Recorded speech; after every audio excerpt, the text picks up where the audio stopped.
Hey everyone! Hey everyone! So I know it might seem like we have been neglecting one major aspect of this project, like hiking 14ers. But that is why for day 10 we had a really big plan of hiking not one, but 4 14ers. Now, in Colorado, there's a generally accepted rule in the mountains called the 300-foot rule. This rule states that a peak must be at least 300 feet taller than the low point between it and its closest taller neighbor to be considered what's called a ranked peak. If it's less than 300 feet, then it's an unranked peak. Today, we'd hike up our 7th, 8th, 9th, and 10th 14ers of the project: Mount Democrat, Mount Cameron, Mount Lincoln, and Mount Bros. Good morning on day 10, into the double digits. Double digits. First, I am holding my shoes up to a space heater to warm them up after they sat in the truck all night. After towing Little Bear up the last rough stretch to the Kite Lake trailhead, we were ready to hit the trail for the long day.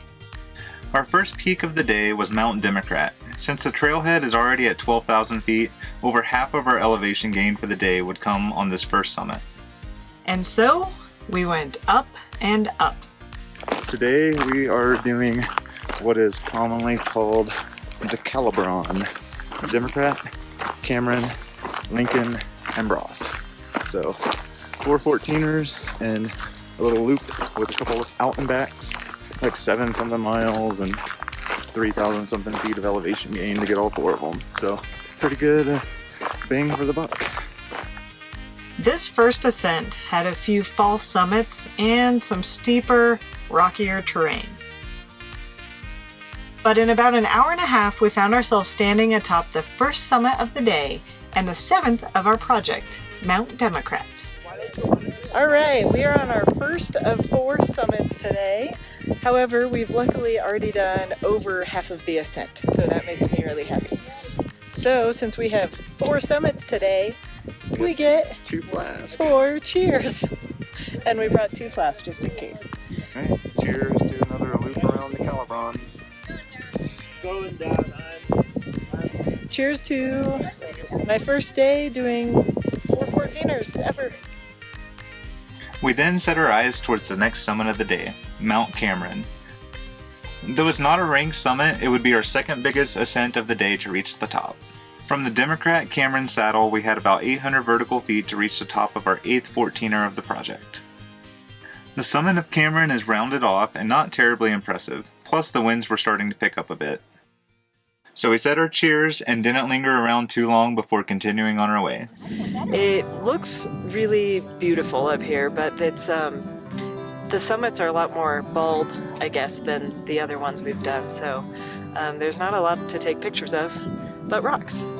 Alright, we're on peak 2 of the day, about halfway done. Pretty much all of the ascent is done. There's a few little hills here and there, but pretty smooth sailing from here on out. Second summit, cheers to numero 8. So here's 2, I don't know, pretty views.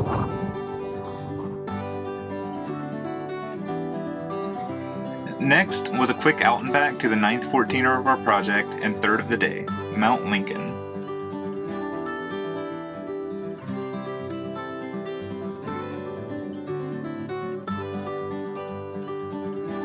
When we reached the summit of Mount Lincoln, there were a lot of people hanging around, and we realized they were celebrating somebody's birthday. So we joined in to sing happy birthday with them. Kathleen. Happy birthday, dear Kathleen. Happy birthday to you. Thank you. Thanks, everyone. So we are on top of Lincoln right now, and in honor of my nephew named Lincoln, I'm gonna cheers to him. Here's to Lincoln. Cheers to smooth sailing.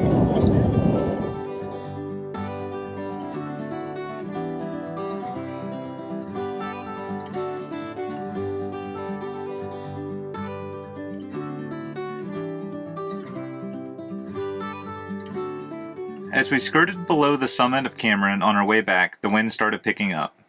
We only had one peak left, but I noticed some clouds beginning to roll in. At first I thought they might blow over, but as we neared the last peak, the graupel and snow began to fall. The short hike to Mount Bras was an easy meander with a bit of a grunt up the last few hundred vertical feet. You know, you find the oddest things when you're hiking at 14,000 feet.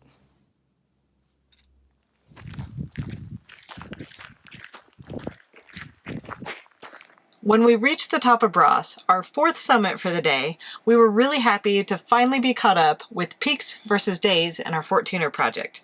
We had 10 summits in 10 days. All right, we're finally caught up, 10 days and 10 peaks, and that feels really good.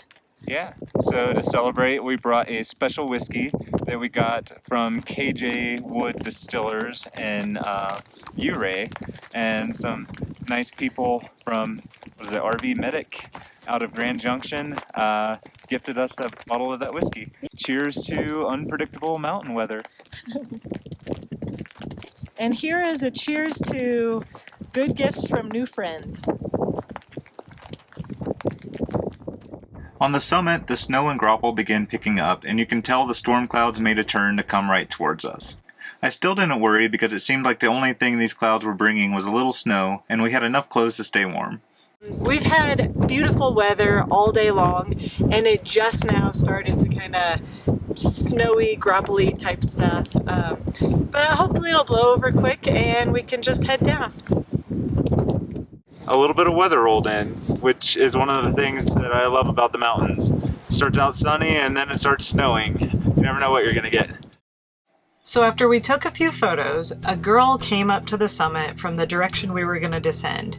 And as soon as she got to the summit, she turned to us and she said, "My hair feels funny."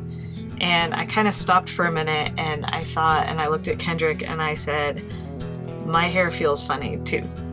When I looked over at Mandy, I could see that all the strands of her hair that weren't tied up in her braids were just sticking straight up on end. And I knew that we were in for a pretty good little scare. Being exposed on top of a 14,000 foot mountain in the middle of an electrical storm isn't really ideal, but to be honest, if you spend enough time in the mountains, it happens eventually. So as we started to feel all of this electricity gathering around us, all of our camera gear was scattered all over the summit, and I looked at Kendrick and he looked at me and he just said, "Run." And when Kendrick tells me to run, I don't question him. So I began to run downhill immediately, and he gathered up all of our belongings and was gonna just catch up. The first half mile or so of our descent stayed pretty exposed on a ridge before we were able to finally drop off into safer terrain.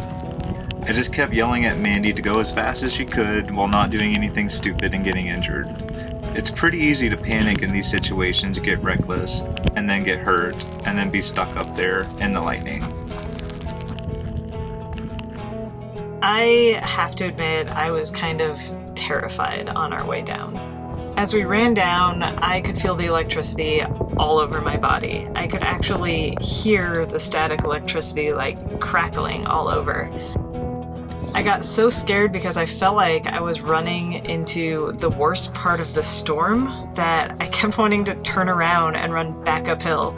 And Kendrick just kept looking at me like I was insane and telling me to run downhill. Now, I've been caught in my fair share of electrical storms in the mountains, and told Mandy that this probably made my list of top 5 scariest moments. I think she was a little bit honored to be there for the top 5, so. I can easily say that was the most scared I've ever been in the mountains. And what I presumed would take perhaps a couple hours to come down took about 30 minutes when I was pushed by adrenaline. Yeah, definitely got a little excited. Whew. We made it back in record time, like 30 minutes down the mountain, because I was scared out of my mind. That is the most electricity I've ever felt. Ever. It's kind of amazing what a motivator a little bit of lightning can be. That was it's up there. That was up there. Yeah. We're live. It wasn't really the ending I hoped for when we set out for 4 14ers in a day, but I was grateful to be back at Blanca and Little Bear and have 4 more summits under our belt for our project.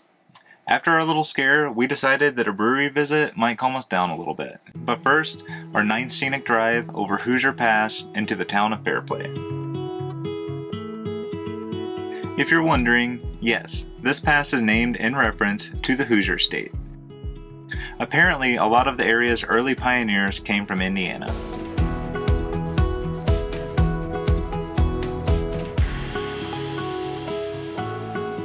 As we descended into the small town of Fairplay, we headed straight to our 10th featured brewery, South Park Brewery, to take some of the edge off from our little scare in the mountains.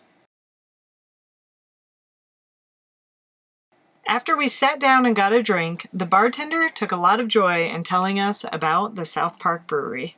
Okay, my name is Sam. This is a lovely little place that I live, and I've always been here my whole life. Until about 5 years ago, they didn't have a brewery, and so this is where I spend most of my time now, naturally. We've got a lot of beers on tap, my favorite being the Buffalo Peaks Brown Ale, partly because my favorite mountains out here are the Buffalo Peaks, which are just south of town.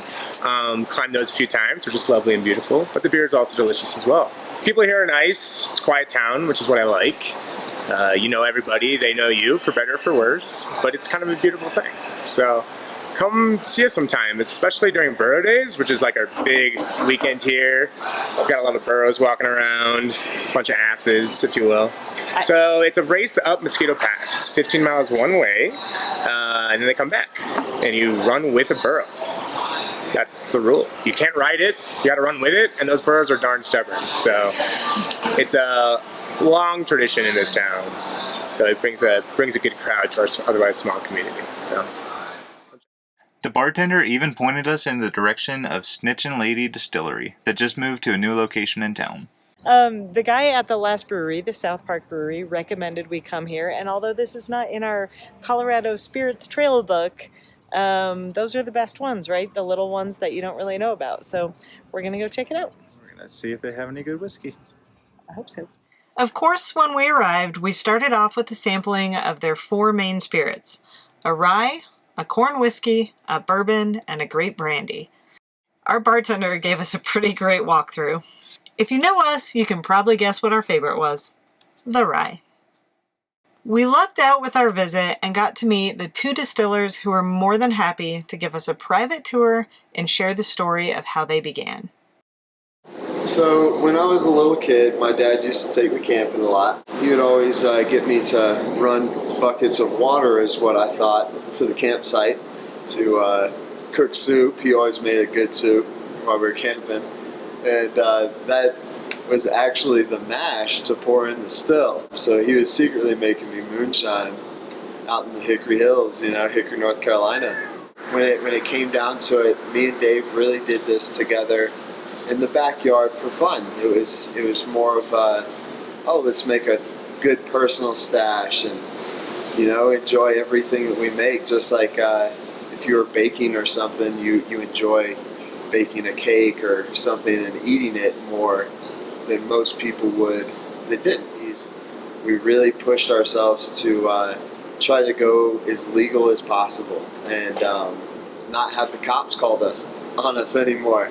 When we did this in the backyard, we had a couple of ladies that constantly called the cops on us.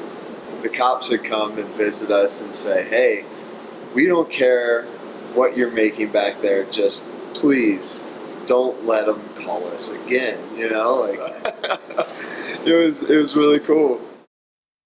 So me and Dave have been good friends for quite a long time. The 2 of us have a very yin-yang relationship, and that plays well for the work in that I'll get a stupid idea, I'll have him to tell me it's stupid. And likewise, I'm meticulous and take forever, and he's fast and gets things done. It's how relationships go. We've been good friends for a long time. That's why we opened this business together, is because we saw a good pact in what we did and how much we could actually get done together, and what we accomplished is just amazing.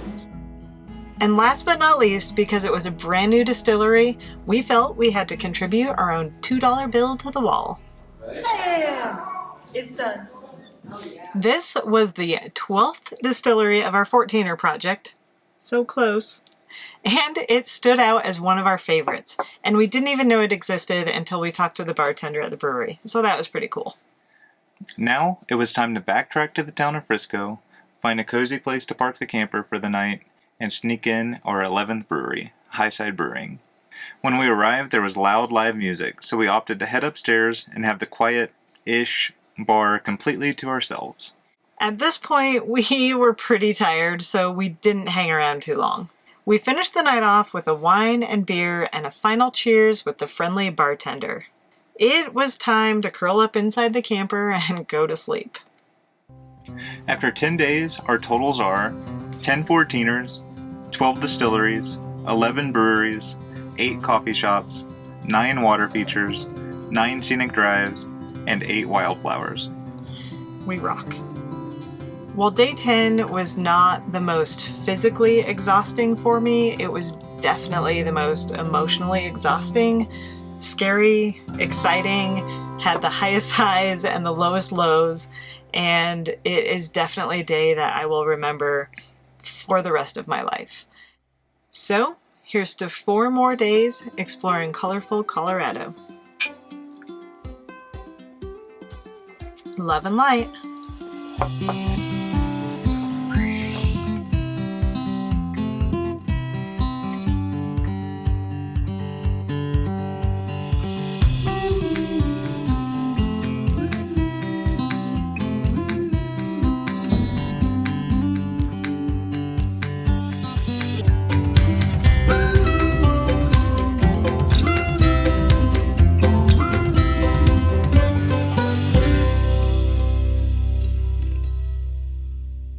Being exposed on top of a 14-foot 14-foot mountain. 14-foot.